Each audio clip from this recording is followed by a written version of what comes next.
Leave Ori right now. Yeah, okay.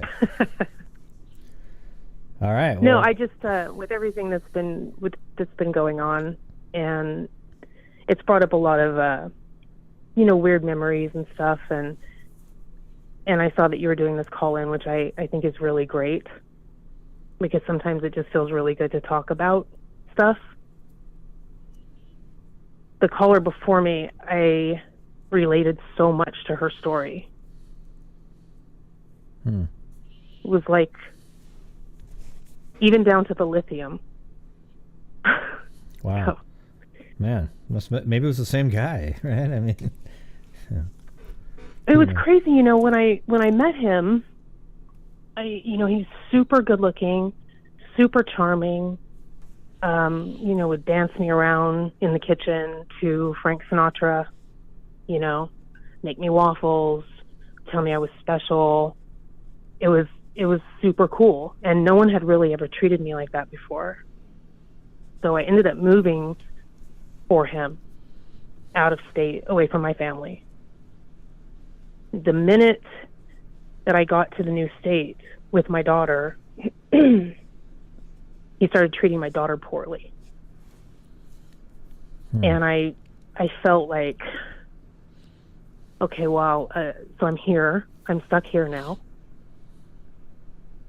If I stand up for my daughter too much, and I have a lot of guilt about this, if I stand up for my daughter too much, we're going to be homeless.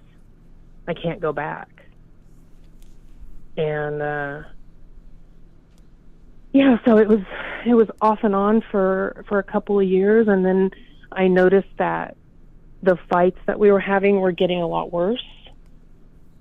And he started, name calling, which was something he never did before. And then, how long were you guys dating before? One night. Well, I remember the part you're on, one night. How long are you guys dating before he was able to, smooth talk you into moving? How far away did you move to, by the way? I moved 1,000 miles, and I had known him for years as friends. So when the progression into dating happened, it just seemed really natural. And because I had known him for so many years, I moved too soon. I'm sure I did, because it was probably only 6 months before I moved. But because I had known him for so many years, it didn't seem that fast, I guess. It was a big mistake. Big mistake. And essentially what he did was he got me kind of like squirreled away and away from my family. And my friends were his friends because I met them through him. And just like the previous caller said, the good times were so good. They were so good. We, cut down our own Christmas trees. We danced around. We went on bike rides. We laughed and watched horror movies, and it was just this really cool friendship relationship. Like one of those ones where they're your best friend and your lover, right? At the same time. Exactly. Yeah. Exactly that. And but like I said, after about 3.5 years, the fights became really nasty. And, I remember the first time he called me a name during a fight. I was so shocked because that had never happened before. We would fight and we would be angry. I mean, you're married, you know how it is. Sometimes you raise your voice, whatever, but you don't name call. And he started doing that. And I thought, wow, this is weird. This is not like him. And I tried to talk to him about it when things were calm, and he would apologize and he would say, I was just really mad and there's a lot going on. Just like the previous caller, he couldn't keep a job. And so I was the one bringing in all the income. I was the one watching his kids and mine. So, yeah. And then one night, we were having a fight, and we were in the bedroom. I was in the bedroom. He was in the doorway of the bedroom, looking into the room. And it got heated, and I got close to him, like in his face. And I swear to you, I saw something come over his eyes. Like it was almost like I could physically see a black cloud pass over his eyes. And something in me knew, like on some primal level, that I needed to run. But I couldn't go anywhere because he was in the doorway. And so I backed up and I ran, like, around the bed. And I was going to go across because I knew he was going to chase me. I just knew. It's so weird how I knew all this. It was so animal. And I knew he would chase me, and I thought that I could go around the bed, go across the bed, and out the door into the house, and then out the front door. And the last thing I remember was I got halfway across the bed, and he was on my back. And he had wrapped his arm across the front of my neck in a, what do they call that? It's like a reverse, it's like a chokehold. Yeah. Like they might call it, like, you know, he was on top of him. People always try to use the MMA rear naked choke or something, you know, but it's just somebody's strangling you is probably the better term. Choking, you know. It was really crazy. It was, you know, nothing like that had ever happened to me before, and the things I was conscious of, you know, like his weight on me, the fact that I could not breathe, I could not draw a breath, literally, to save my life. And I didn't know what to do. And my vision started to blur. I knew that my daughter was upstairs. I didn't know what would become of her. I didn't know what would happen to her. I didn't know what she might see. I didn't know what he might do to her. I could feel my eyes bulging out of my head. And it was awful. It was awful. So all that stuff, all that stuff went into your mind while you were being strangled, right? Yeah. Or choked, I guess you better. Okay, and just when you started or go ahead.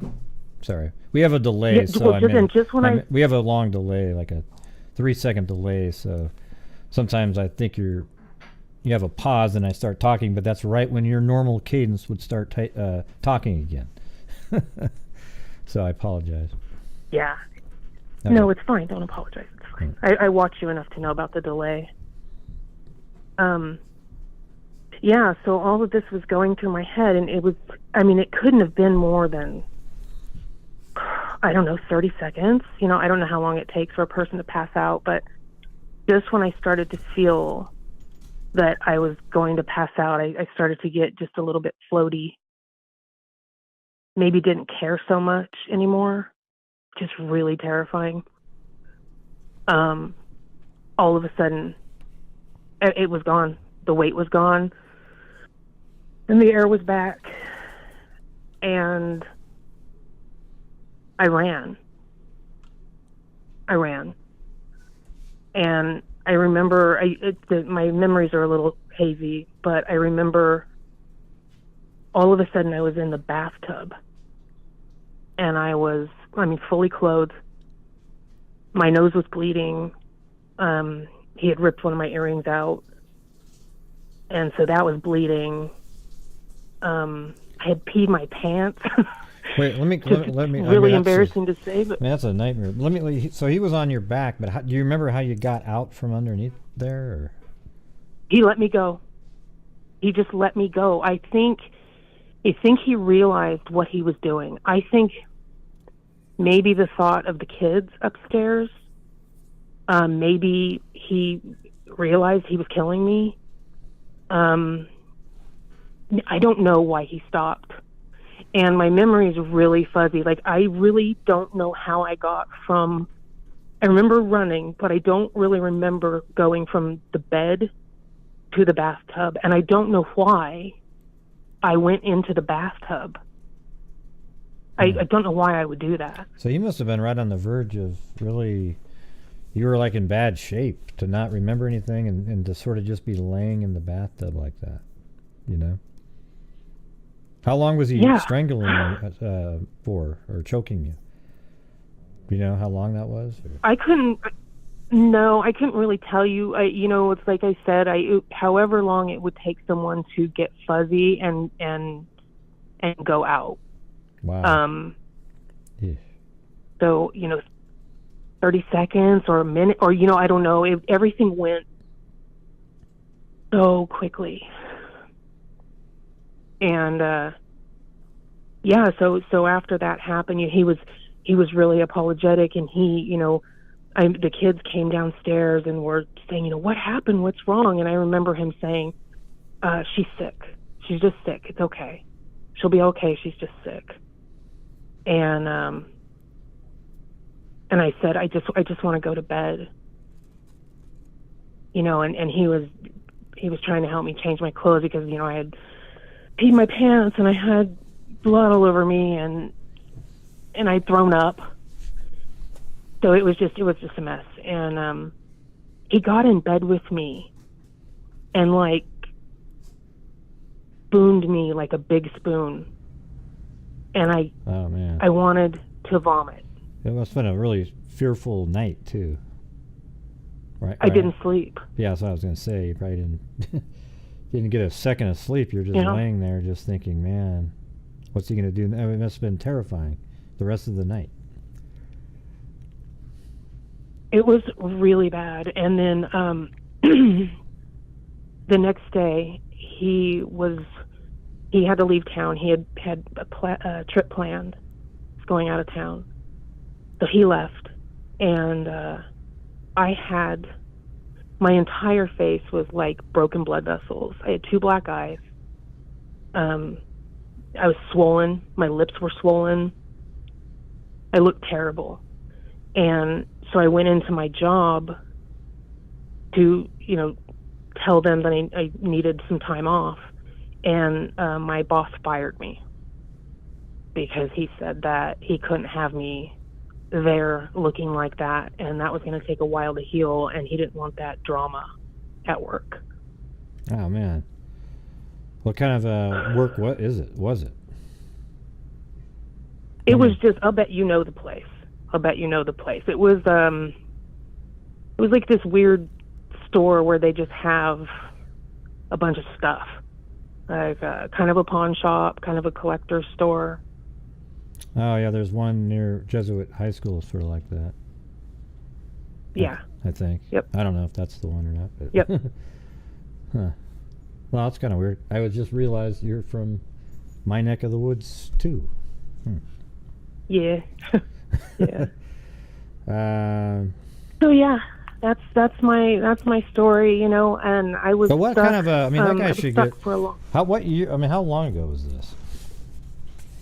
Oh gosh, at this point, well, my daughter just turned 20, and she was about 7 when that happened. Yeah, but that whoever ran that place should just be thrown in. You should go out there and let people know what they did. That's just so god awful. That's one of the worst things I've ever heard in my life. That's ridiculous. Yeah, he was a dick. He really was. Yeah, but he was awful. It's like borderline illegal. I think. In Oregon, it's a right to work. I'm not sure what's the term again. They can fire you, or you can quit, and they can fire you whenever they feel like it for basically anything, right?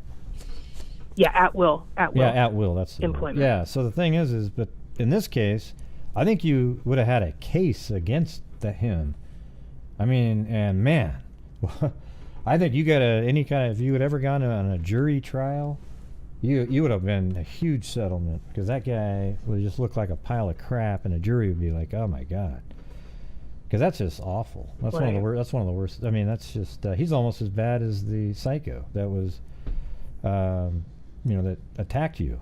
I mean, that's horrible. Like, what do you do now? Now you're in this. Okay, well, what happened next? By the way, I mean, so how did it get resolved, and how did you get out of there? I ended up having to stay for quite a long time because I had no money. I had no job now. Yeah, well, there you go. So. I had nothing. And the welfare department, I called them. I called a hotline. And I think it was DHS, set me up in a hotel room for 1 week with my daughter. They brought me some groceries. It was like the kind of hotel that has a little kitchen. They brought me some groceries, but that ran out. That ran out. And the only friends I had were his friends. And so I said, well, I'm going to go back with him, make it work, and I'm going to get another job, and I'm going to save my money, and I'm going to get out of here. And it took about another year before I could do that, because I was the sole support for 3 kids, a grown-ass man. I was responsible for all of the food, everything.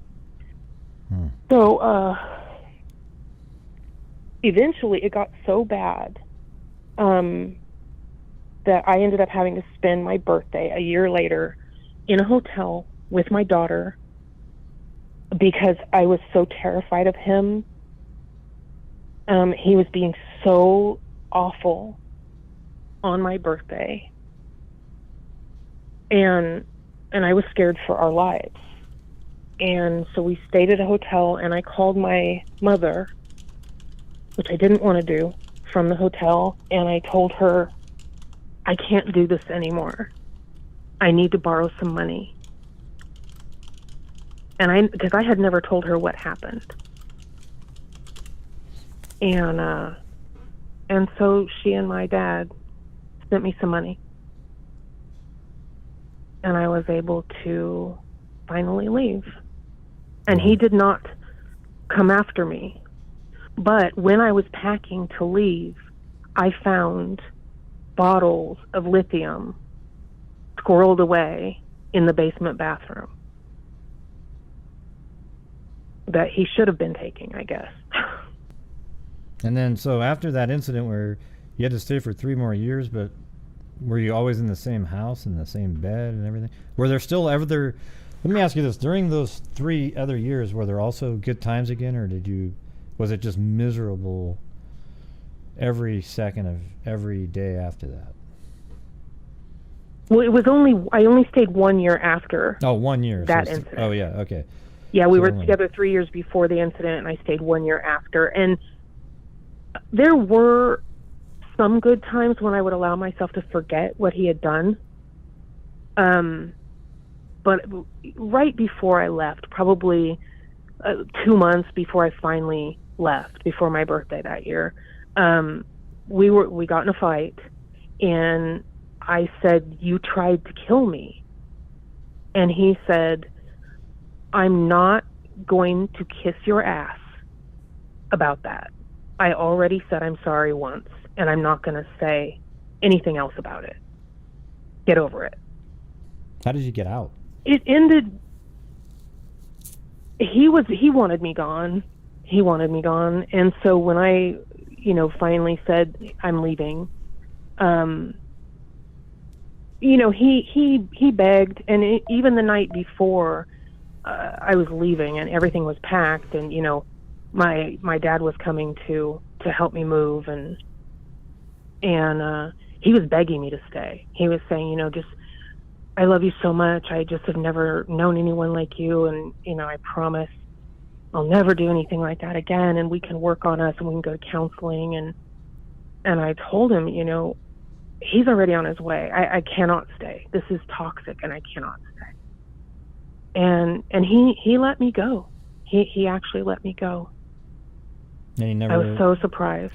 Well, that's really lucky, actually, in that Yes. case, and the fact that he wanted you to leave. I mean, that's. I mean, it's weird how that's actually a good thing. You know, it's the ones that are. Yeah. Man. Man, what a nightmare. And I missed him. I mean, I know it sounds crazy, but you know, leaving him was very difficult for me. And I can say to this day, I've never loved anyone as much as I loved him, ever. Yeah, because it sounds like you had that. It was so weird. It was like almost too good to be true. Like this perfect scenario where you're best friend, and then you fell in love with each other, and you guys would do all these fun things, and then it turns out that he's kind of a monster. But then there's other, you know, then you but you really loved him at that time, and then it's hard to find somebody that was at that same level of love since then, right? I mean, it's tough. It was kind of rare, is what you're saying. Yeah. God, that sucks. Yeah, except for the monster part, he was a great guy. Yeah, yeah, I know that. I mean, that's what is ridiculous, man. I mean, it's so weird because that's exactly what the last caller said too, right? Like, he was amazing, but he was until you got to know him or something. I mean, it was just wow. Yeah, Wow. those pesky demons, you know. Yeah. Well, I appreciate you. But anyway, Yep. I'll let you get to your other callers. I wanted to call in and kind of, you know, talk to people about paying attention to red flags, paying attention to escalation. Yeah, he definitely tried to get it you can save your away. life. I think he knew what kind of a person he was, and he knew the monster inside would come out, so he needed to get you as far away as possible to sort of trap you in a place where you had no options. And that's why he wanted to take you 1,000 miles away. Right. Doesn't it And seem like I had no options, and he made sure that all of my friends were his friends. Everyone I knew, I met through him. Yeah. Wow. So, yeah. Well, I appreciate that. Yeah. You know, Lori with quotes around it. Thanks for calling in to tell us your story. I mean, that's just ridiculous. But it's amazing how similar it was a little bit to the last one. Except it seems like he got a little bit more down the road of violence, I guess. You know, in your case, it sounds like you just barely lived. So I'm glad you got out. Well, and I want to thank you. I want to thank you for letting us tell our stories, because it's kind of a therapy in a way, but it's so important that people are heard. And so I appreciate you. Thank you so much. Oh, well, thank you. And I'm glad you called in, and have a great Christmas, all right? Yeah, Merry Christmas, Gray. Merry Christmas, before everybody. you leave, hopefully you have a better job now than that one. Now I own my own business. Well, there you go. So, And way to go. I'm doing really, really well. Oh, well, excellent. I'm glad. Okay. And screw you, whoever that owner was back then. Man, what a pile of crap.